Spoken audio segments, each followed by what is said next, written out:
What's up, comic fans? It is time for the new comic book day haul plus review. So we got 50 centers, we got ratio variants, and we got the books that came out this week. And we're gonna get into it right after this. Spartans! What is your profession? Welcome back. Welcome back. All right, let's get into the books. We're gonna start off with those 50 centers.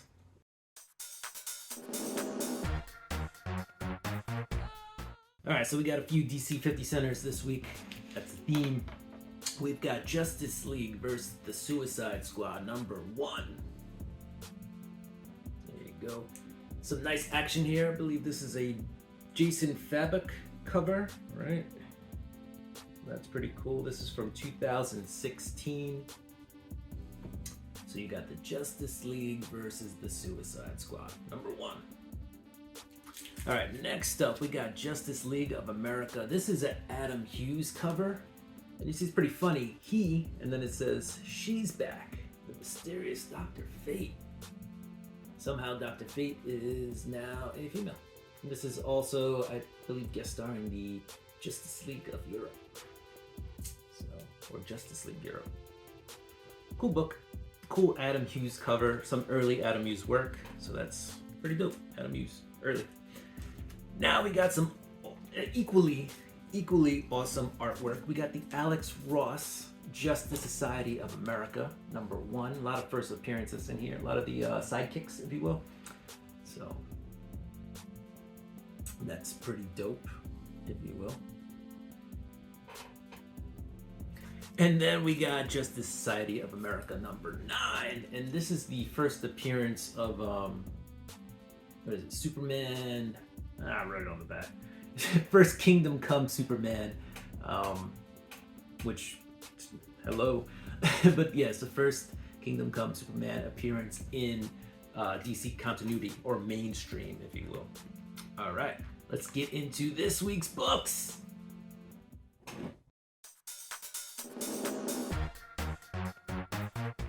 All right, we have The Punisher, number 1. So the Punisher, his name's Garrison.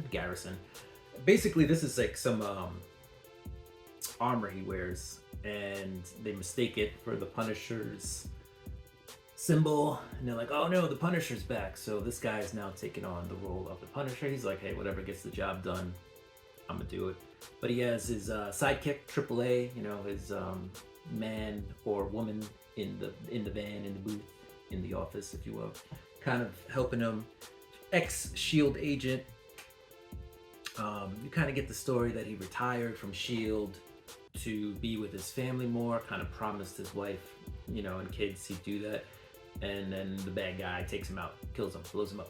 So kind of the same Punisher origin story, if you will, as, you know, Frank. But yeah, this Punisher has some SHIELD technology behind him, all right? And it looks like he's not going back to SHIELD, but he is going to seek vengeance, and he's not going to be stopped. It was an interesting story, pretty good. This one I like, though. Thanos. Not that I didn't like the Punisher, but this one I liked a little bit more. Thanos, Return of the Madman, all right? Oh, I forget the character's name, because she actually has like 2 different names in this book. Or at least you think she's somebody who died and then has another name. Anyway, Thanos is looking for this person from Fresno. And Thanos comes back, you know, after the Guardians had banished him. He's back. Basically lifts Fresno off of the planet. And it's like, I'm looking for this person. And if you stand in the way, everybody's just collateral damage. You know what I mean? Anyway, the Illuminati's there. And at the end, they kind of like, you know, like, oh, we're in space. Oh, Thanos. I guess now we just have to survive. But yeah, we have the Illuminati. People are like, oh, this person's like, oh, you're the Avengers? And they're like, no, we're a little bit more secretive than that. There's a funny scene with Blue Marvel where he's like, yeah, not too many people know. A lot of funny stuff in there. But I like this. I like this book. I like where it's going.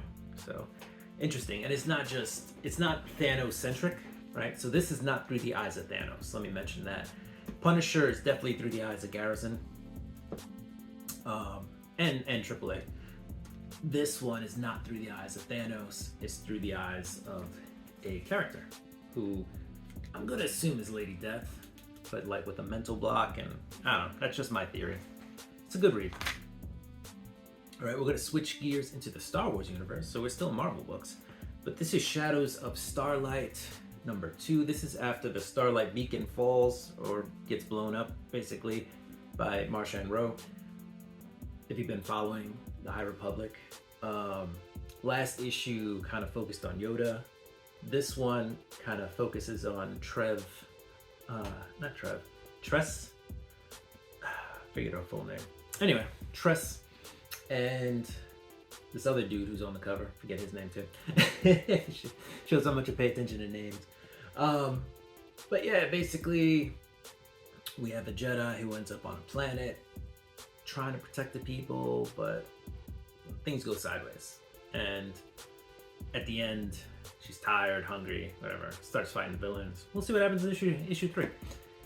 Which brings us to the next Star Wars, The High Republic #1.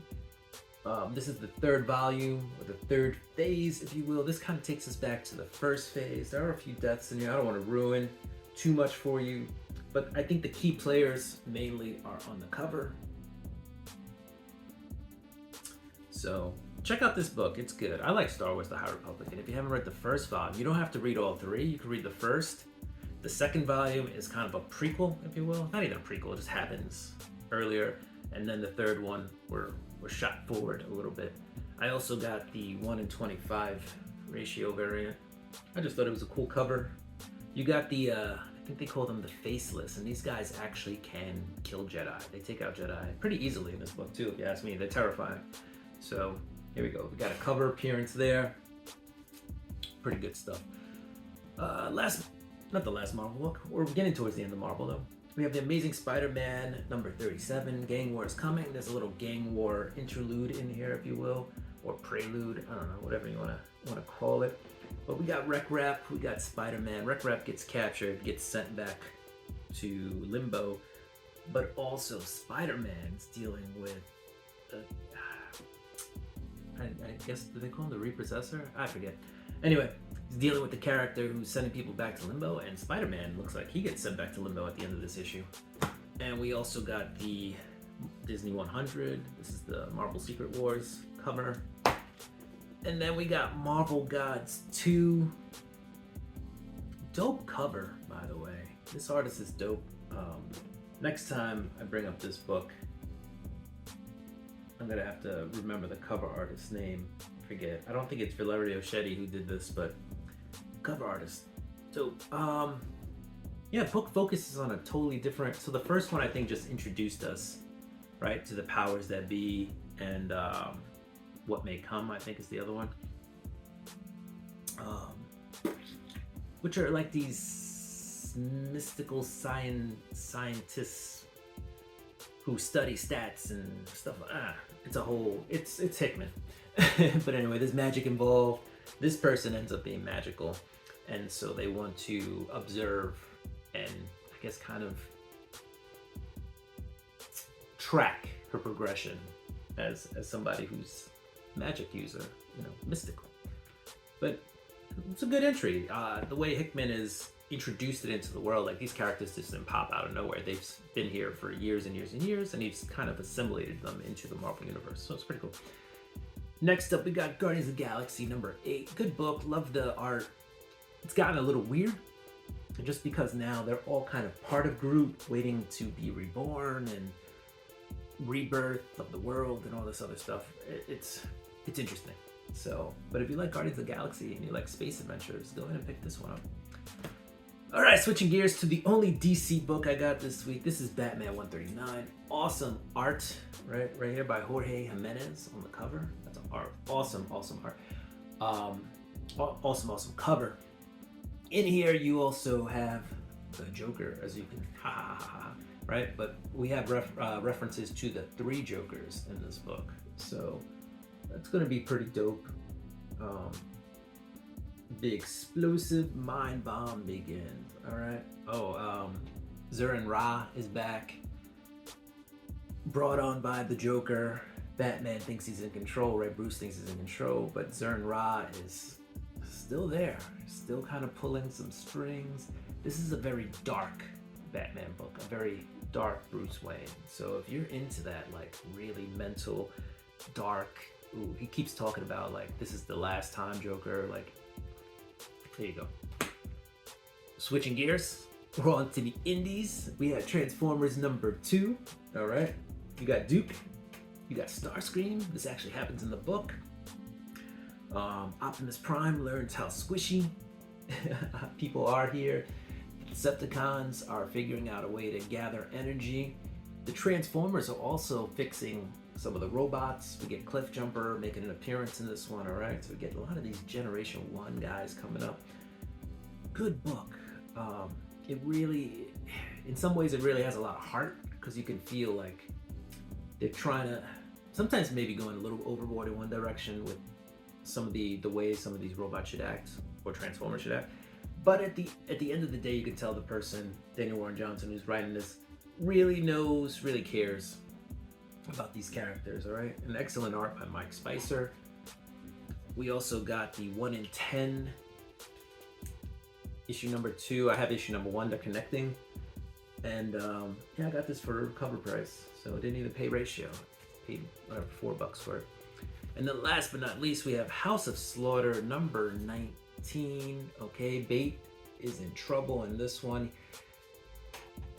Basically, they want him to eliminate the kids he's been with, and he's been in an orphanage, and they keep producing monsters. And right, they're telling him to get rid of the kids, and they'll just stop the monsters. But he goes out to protect them, and at the end of it, the monster kind of stabs him. And it kind of ends that way.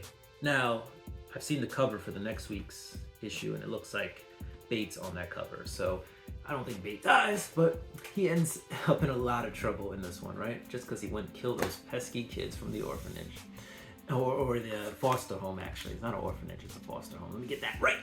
All right, so comic fans, that was my comic haul plus review for this week. All right, we had the 50 centers, we had those 2 ratio books, and we had a lot of good reads this week, all right? So do what you do, I'm gonna do what I do. I'm gonna get ready for next week's books. If you like the content, don't forget to like, subscribe, hit that notification bell, and go ahead and throw me a thumbs up. Peace.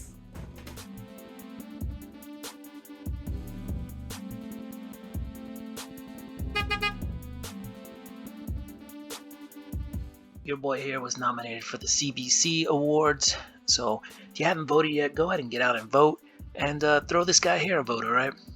So with that said, I'm out of here. Thanks for joining me. I picked up some ratio variants, and we're gonna get it all. What's up, comic fans, and it's time for that new comic book tour.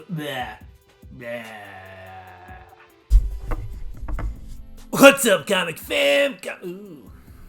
What's up, comic fans? I got to turn off the fan. What's up? Plus review, we're gonna go out. We're gonna go.